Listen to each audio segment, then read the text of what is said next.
Hello. Okay, so everyone's been asking for like quick, easy ideas. So I wanted to come on and just show you a quick lunch if you are working from home or at home, and then an easy snack idea. Sorry, I don't have any makeup on today. I am doing like a keratin treatment tomorrow, so I'm not allowed to put anything on. Normally I would get ready for you guys. So let's get to it. So I've got some squash. So I chose to do a, what was it? A Kobocha squash and also a Delicata squash. So here's the Delicata. I just cut it in half and then I cut it slivered like that. And then I just laid it all out. And then you are gonna save the seeds as well and just get a little container like this if you wanna roast the seeds later. And then you're gonna cover those with water and some salt to get them ready. And then I also did the Kobocha squash, which is this one. This is half of it. Isn't that pretty? Super rich in beta carotene. And you can actually eat the skin too. A lot of health benefits in the skin. So let me just show you. So then we're also gonna be making a lunch, which is, I'm gonna do mushrooms, shiitake mushrooms. So I have sliced those here. I did about 5 mushrooms. And then spinach. So if you've got spinach from your smoothies, you could use that, pre-washed spinach. You could also use like kale or Swiss chard or some other hardy green. And then an egg or two. I got these pasture raised, organic eggs. They're definitely worth the extra price because if you think about it, like per egg, it's actually not that much. And you know, compared to other proteins, it's pretty affordable. Even getting the nicer eggs, you can usually find them somewhere around like $6 range. So I just think it's definitely worth it to get the quality. So I'm gonna get going on the lunch and then I'll show you how to do the squash while that's cooking. So I've got the pan heating up. I'm just gonna put a little bit of butter in it.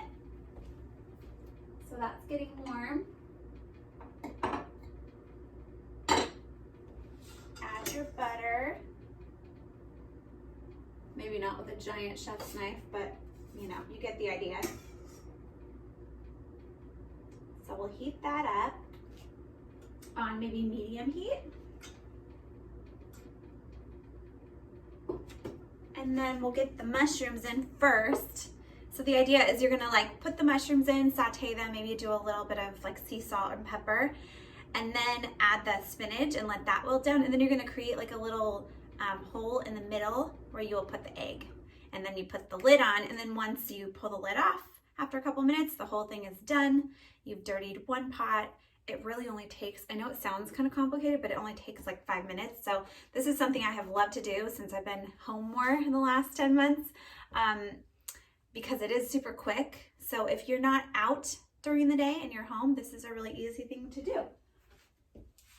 So we'll get these sauteing. And do a spatula. Just get them warmed up. Okay.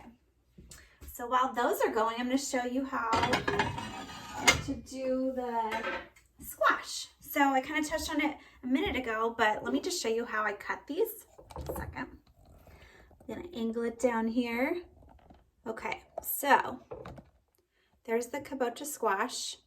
Like I said, you can eat the skin and you want to because it has lots of health benefits. So I just cut it in half, the whole thing. It's kind of hard to cut, so be careful.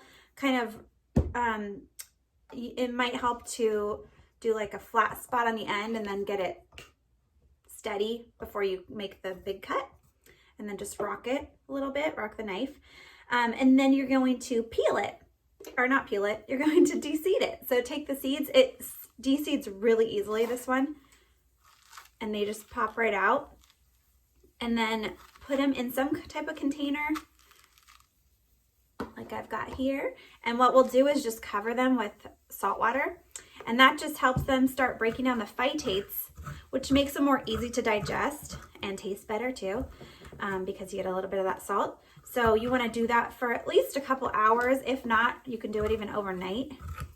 And this is just something, think about doing this kind of thing, these roasted squash. These are a perfect little snack to keep on hand. So it's something that you can do while you're like waiting for something else to cook. So I've got that de-seeded, And then I'm just gonna cut it.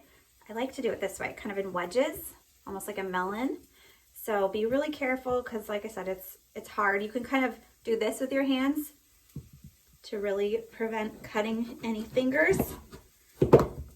So we got that, and just keep them bigger if you're worried about it. You don't want to go too small because that's when you get in trouble. So you've got that.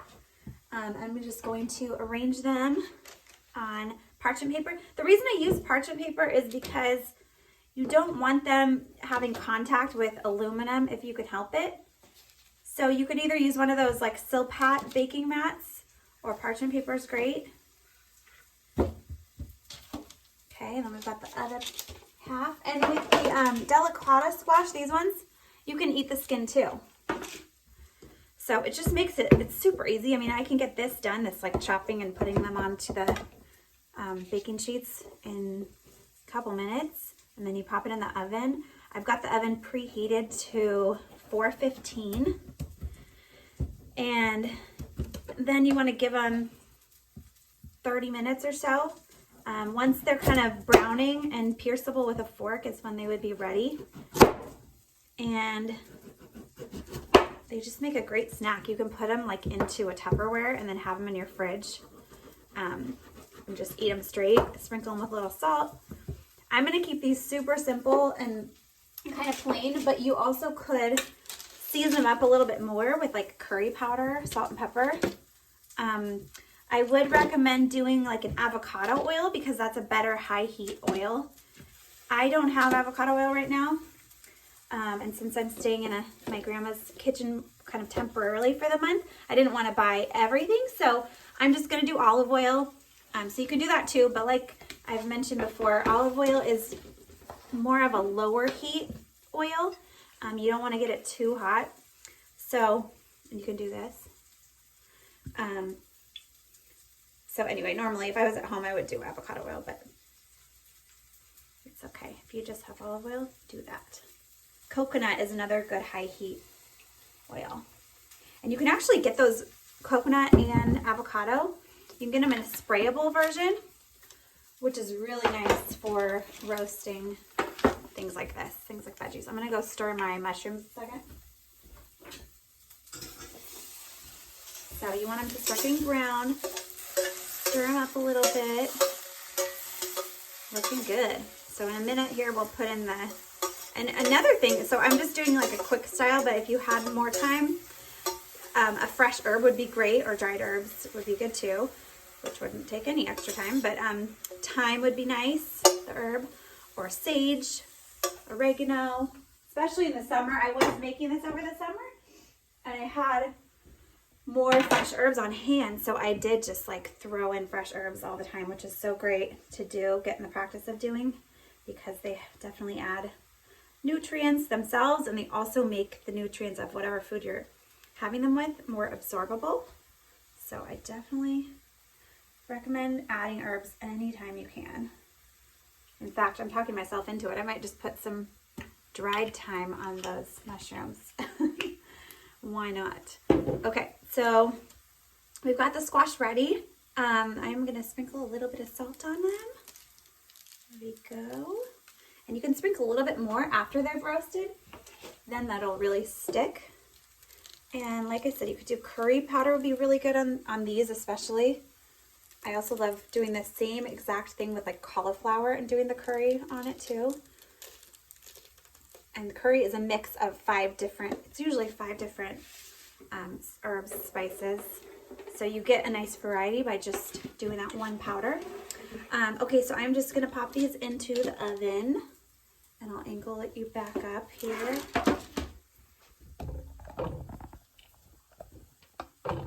Okay, little catty wampus, huh? That's all right. All right, so these will go into the oven.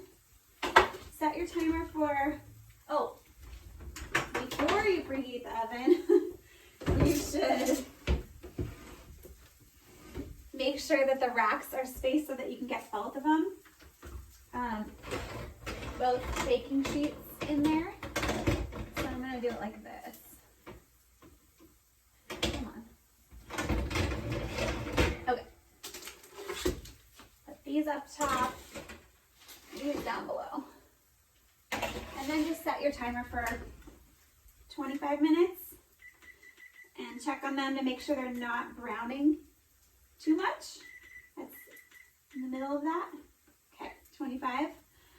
Okay, and so then we've got the mushrooms going here. So I'm gonna put some spinach, and it always, with greens like this, as you probably know, you wanna put more than you think because they wilt down so much.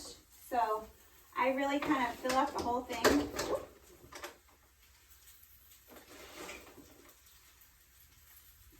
Because it's a great way to get several servings of greens just in one meal. So you can see I've got lots of greens there. And just let those go. If you have a lid, that is helpful.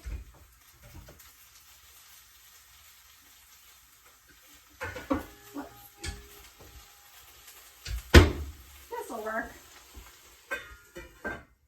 Okay, so let those go wilt down a little bit. And then get your egg ready. You could do 1 or 2 eggs. And while I'm thinking of it, we can cover these seeds in water. So just cover them to a little bit extra on the top of water because they will start to soak some of it up. And then you want to do some salt too. Be kind of generous with the salt. I'm doing like a nice pinch, hearty pinch. See, yeah, they're floating. So you can also do this in like a mason jar and put the lid on, which will kind of keep them down. And so you can put this in the fridge overnight. If you're just doing it for a couple hours, you can just leave it right on the countertop. And then when you go to roast these seeds, you're gonna wanna really dry them out. So what you'll do is kind of rinse them off so that you get kind of some of that pulp off. And then spread them out on a baking sheet. You can do the parchment paper again if you'd like, or one of those Silpat mats. And then roast them for a long time. So low and slow, because you want to get them really dried out without burning them. So you want to do like 250 for like 40 minutes and just kind of keep your eye on them. And then you can kind of turn them up at the end just so they get that nice crispy brown. But the biggest part is just getting the liquid out of them, which doesn't come as much from the water. They already have the liquid from just being in the squash. So that's the deal on the seeds. Okay, eggs. So I think we're probably about ready for the eggs. For the egg, you can do 1 or 2, like I said, depending on your activity level. I haven't been doing many strenuous workouts lately, so I'm just gonna do 1. So then what you do here is you just make a little hole in the middle. You might want to add like a little more butter in there so the egg doesn't stick. If you have a cast iron, this would work well in a cast iron too. So I'm going to do a little more butter in the middle. And then when you go to crack your egg, I recommend doing, instead of a corner, you actually want to do a flat surface. That helps with that, with the shell issue. So see, it just makes like a clean break instead of all the little shards.